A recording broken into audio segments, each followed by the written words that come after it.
अब हम देखते हैं कि रात में जब सूजे चैन के घर आती है तो उसे वहाँ मिनयंग की वाइफ ही देख लेती है और वो काफी सरप्राइज हो जाती है। अंदर सूजे उन तीनों के साथ गेम्स खेल रही होती है और यहाँ हम चैन और उसके दरमियान कुछ रोमांटिक मोमेंट्स भी देखते हैं जिसे गैब और छिल भी नोट कर लेते हैं, इसलिए वो चैन को पकड़ के वहाँ से ले जाते हैं, जबकि पीछे सूजे एम्बेरस खड़ी रह जाती है। नेक्स्ट मॉर्निंग ही कॉल करके अपने हस्बैंड मिनयंग को बताती है कि सूजे अपने स्टूडेंट के क्लब में रह रही है। मैंने उसे रात को वहाँ जाते और सुबह वहाँ से निकलते देखा था। ये जान के मिनयंग को शौक लगता है। ही बोलती है कि मैं आज की मीटिंग में इस बात का जिक्र लाजमी करूंगी। नेक्स्ट जब मीटिंग में सूजे से इस बारे में पूछा जाता है तो वो बड़े आराम से ये बता देती है कि हाँ ये सच है कि मैं चैन के घर में रह रही हूँ, क्योंकि मेरे घर को पुलिस ने सर्च किया था, इसलिए मैं वहाँ पे नहीं रहना चाहती और वैसे भी वो घर कंपनी का था, इसलिए मैंने उसे छोड़ दिया। मेरे पास एक बिल्डिंग है, उसमें मैं अपना घर रेनोवेट करवा रही हूँ, बहुत जल्द मैं वहाँ पे शिफ्ट हो जाऊंगी। और वैसे भी चैन ने अपने रूम को रेंट पे देना था, इसलिए मैंने उससे वो ले लिया, इसमें बुराई क्या है। ही बोलती है कि ऑफ कोर्स ये बुरी बात है, वो तुम्हारा स्टूडेंट है और वो भी एक लड़का, आखिर तुम कैसे अपने स्टूडेंट के घर में रह सकती हो? क्या तुमने प्रोफेसर होने का फायदा उठा के उससे डिस्काउंट तो नहीं मांग लिया रेंट पे? दूसरे प्रोफेसर भी बोलते हैं कि अगर ये बात यूनिवर्सिटी में पता चल गई तो सब तुम्हारे बारे में बातें करेंगे। फिर ही बोलती है कि तुम जैसी एक क्रिमिनल जो कि जेल में रहकर आई है वो कैसे लीगल क्लिनिक सेंटर की हेड हो सकती है? जब सबको ये पता चलेगा तो कौन इस क्लिनिक को विजिट करेगा, कौन तुम लोगों के पास केसेस लेकर आएगा? मुझे यकीन है कि कोई भी नहीं आएगा, लेकिन ऐसा कुछ भी नहीं होता, क्योंकि एक या दो लोग नहीं बल्कि बेशुमार लोग लीगल क्लिनिक सेंटर के पास अपने केसेस लेकर आए होते हैं। ये देख के सब प्रोफेसर्स के मुंह खुले रह जाते हैं और वो शर्मिंदा अलग होते हैं, जबकि सूजे को तो इतने सारे लोगों को देख के यकीन ही नहीं आ रहा होता। इसलिए वो सॉन्ग से जाके पूछती है कि ये सब कैसे हुआ, क्या तुम लोगों ने कुछ किया है? सॉन्ग बताती है कि ये सब हमने मिलकर किया है। जब हमें इस बारे में न्यूज मिली कि यूनिवर्सिटी लीगल क्लिनिक सेंटर को बंद करने का सोच रही है तो मैंने हर पुलिस स्टेशन में फोन करके कह दिया कि जिसको भी फ्री लीगल एडवाइस चाहिए वो उन्हें हमारे पास भेज दें। अब ये किसको पता था कि इतने सारे लोग आ जाएंगे। सूजे ये जान के बहुत खुश होती है, जबकि उसके स्टूडेंट्स तो बहुत बिजी हो चुके थे। इस दौरान उसे चेयरमैन हैन और मिस्टर ली की कॉल भी आने लगती है। फिर वो पहले मिस्टर ली से मिलती है और उन्हें कहती है कि मैं किसी और पर्सन को रिकमेंड करना चाहती हूँ आपका स्पोक्स पर्सन बनने के लिए, क्योंकि मैं उस पर्सन को बहुत अच्छे से जानती हूँ। ये सुन के मिस्टर ली फौरन एग्री हो जाते हैं। फिर वो चेयरमैन हैन के पास भी जाती है और उन्हें भी यही कहती है कि चीफ लीगल ऑफिसर की पोजीशन के लिए मैं किसी और पर्सन को रिकमेंड करना चाहती हूँ, क्योंकि मैं उस पर्सन को जानती हूँ। दूसरी तरफ मिस्टर छुई को ये पता चलता है कि सूजे अपने एक स्टूडेंट चैन के घर में रह रही है। वो ये सोचते हैं कि ये लड़का वही है जिसने होंग और वैन के लिए प्रॉब्लम क्रिएट की थी, इसलिए वो मिस्टर हा को चैन के बारे में पता लगाने का कहते हैं। उसके बाद जब सूजे ऑफिस आती है तो उसे प्रोफेसर सियो मिलने आता है और वो उसे बताता है कि मैं नेक्स्ट वीक टीके लॉ फर्म को ज्वाइन कर रहा हूँ। ये सुन के सूजे को बिल्कुल भी अच्छा नहीं लगता। फिर वहाँ मिनयंग भी आ जाता है और वो दोनों बातें करने लग जाते हैं जिन्हें सूजे इरिटेट होके सुन रही होती है। प्रोफेसर सियो के जाने के बाद मिनयंग सूजे को कहता है कि मुझे यह आदमी बिल्कुल भी पसंद नहीं है, इसने पास्ट में मेरी वाइफ ही पे भी लाइन मारने की कोशिश की थी। आखिर मिस्टर छुई इस जैसे फजूल इंसान को कैसे जॉब दे सकते हैं। फिर प्रोफेसर सियो सीधा मिस्टर छुई के पास जाता है और उनके सामने घुटने टेक कर बैठ जाता है। वो बोलता है कि प्लीज मेरी हेल्प करें, मुझे स्कूल से निकाल दिया गया और मेरी वाइफ ने मुझे डिवोर्स दे दी है और मैं अब ऐसी जिंदगी नहीं गुजार सकता, सिर्फ आप ही मेरी हेल्प कर सकते हैं, मैं आपके लिए अपनी जान भी खतरे में डाल सकता हूँ। तब मिस्टर छुई उसे कहते हैं कि क्या तुम अपने ये ड्रामे करना बंद करोगे, मुझे तुम पे बिल्कुल भी यकीन नहीं है। तब सियो सीरियस होकर सामने आकर बैठ जाता है और मिस्टर छुई को बोलता है कि 10 साल पहले आपने मुझे जैसा कहा था मैंने वैसा ही किया था, क्या आप उस काम की खातिर मेरी हेल्प नहीं कर सकते? ये सुन के मिस्टर छुई हंसने लगते हैं और फिर हम सियो को उसके ऑफिस की तरफ जाता देखते हैं, यानी उसे टीके लॉ फर्म में हायर कर लिया गया था। दूसरी तरफ अब भी मिनयंग सियो के बारे में बात कर रहा होता है। तब सूजे उसे कहती है कि तुम्हें हैंसो ग्रुप में अवेलेबल चीफ लीगल ऑफिसर की वैकेंसी के बारे में पता होगा। मिस्टर हैन ने उस पोजीशन के लिए मुझे किसी को रिकमेंड करने का कहा है, लेकिन शायद तुम टीके लॉ फर्म में हमेशा काम करना चाहते हो। मिनयंग बोलता है कि मैं किसी और कंपनी में भी काम कर सकता हूँ, इसलिए प्लीज तुम मुझे रिकमेंड करो। सूजे बोलती है कि ठीक है मैं तुम्हें कर दूंगी, और हाँ मिस्टर ली को अपनी टीम के लिए एक स्पोक्स पर्सन की जरूरत है और मुझे लगता है कि तुम्हारी वाइफ ही इस काम के लिए बेस्ट रहेगी। तुम्हारा क्या ख्याल है इस बारे में? ये सुन के मिनयंग तो शॉक्ड रह जाता है कि सूजे हमारे लिए इतना अच्छा कैसे सोच सकती है, इसलिए वो उसको थैंक्स बोलता रहता है। फिर सूजे को मिस्टर छुई की कॉल आने लगती है। वो मिनयंग को बोलती है कि इस बारे में किसी को भी मत बताना जब तक सब फाइनलाइज नहीं हो जाता। तो वो उसे थैंक्स बोलता हुआ वहाँ से चला जाता है और फौरन अपनी वाइफ ही को कॉल करके सब बताता है। तो ही बहुत ज्यादा परेशान हो जाती है। वो कहती है कि मैं तो सूजे को लीगल क्लिनिक सेंटर से निकलवाने का सोच रही थी। तो मिनयंग उसे कहता है कि तुम्हें जल्द से जल्द सूजे से माफी मांगनी होगी। उनकी ये बातें सूजे सुनती है और स्माइल करती हुई वहाँ से चली जाती है। वो सीधा मिस्टर छुई से लंच पे आके मिलती है और मिस्टर छुई उससे पूछते हैं कि चेयरमैन हैन मिनयंग को हायर करना चाहते हैं और मिस्टर ली उसकी वाइफ ही को। ये क्या सीन है? तो सूजे बोलती है कि ये दोनों पोजीशंस मुझे ऑफर की गई थी, लेकिन मैंने इन दोनों का नाम रिकमेंड कर दिया। ये बात मिस्टर छुई को बिल्कुल भी पसंद नहीं आती। फिर वो उससे पूछते हैं कि मुझे ऑनेस्टली बताओ कि क्या तुमने हेंसो ग्रुप की फ्लैश ड्राइव की कॉपी बनाई थी? तो वो उन्हें हाँ बोलती है। वो कहती है कि यही नहीं, मेरे पास सारी फाइल्स की कॉपीज भी मौजूद हैं और वो वीडियो भी जिसमें आप तीनों एंजॉय कर रहे हैं। मिस्टर छुई कहते हैं कि इसी वजह से वो दोनों तुम्हारे पीछे पड़े हुए हैं। सूजे बोलती है कि ये बात मैं पहले से जानती हूँ, इसलिए हमने अपने फाइट करने का लेवल बढ़ा दिया है। आपको जो चाहिए था वो आपने ले लिया और अपनी सारी प्रॉब्लम से छुटकारा पा लिया, लेकिन देखें मैं अब भी यहीं पे हूँ। मिस्टर छुई बोलते हैं कि तुम मेरे लिए एक इम्पोर्टेंट एसेट हो, इसलिए तुम यहाँ हो।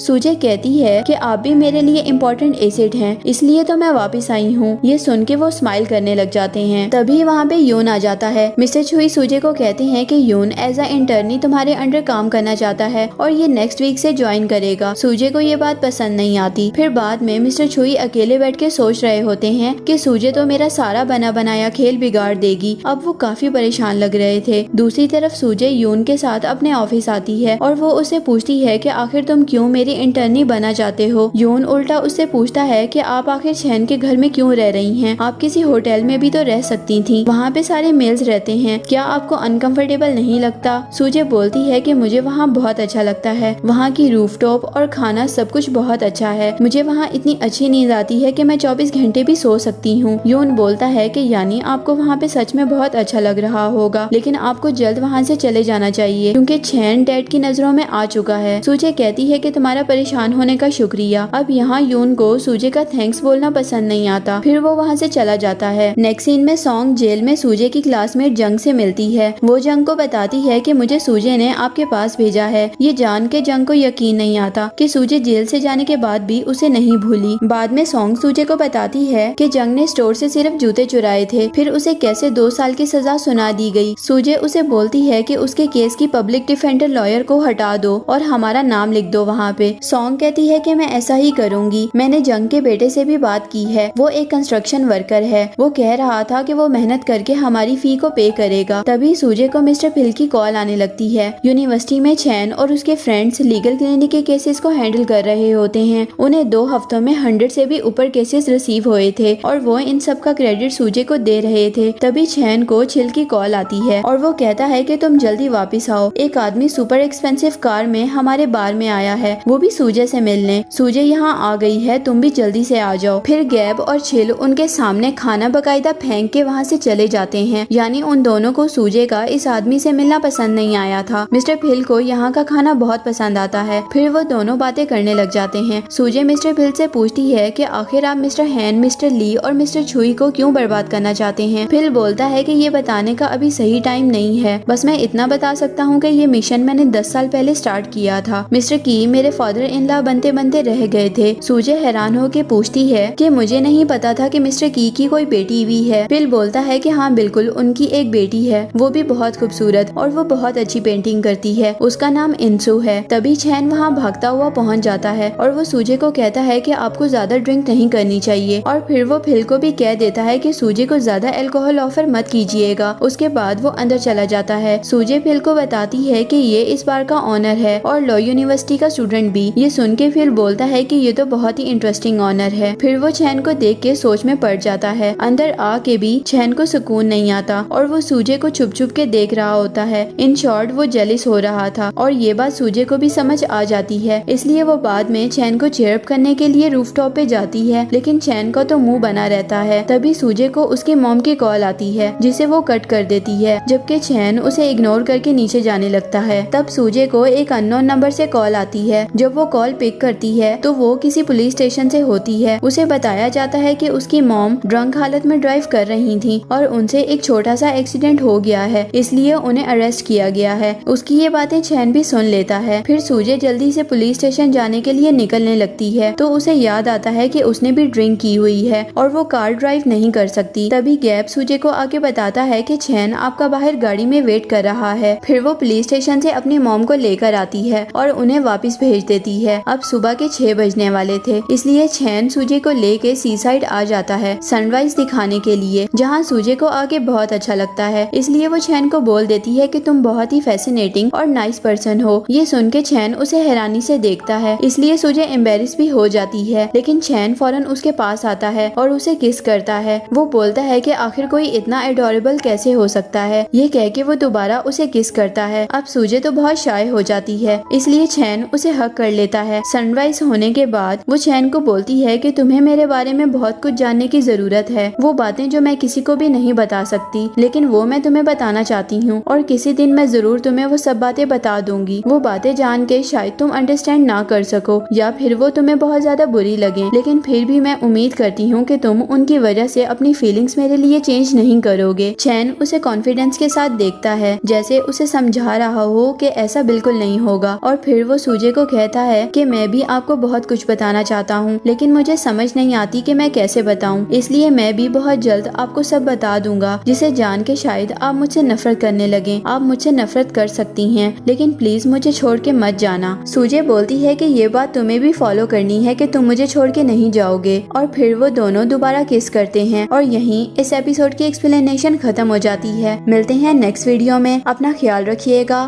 Good bye.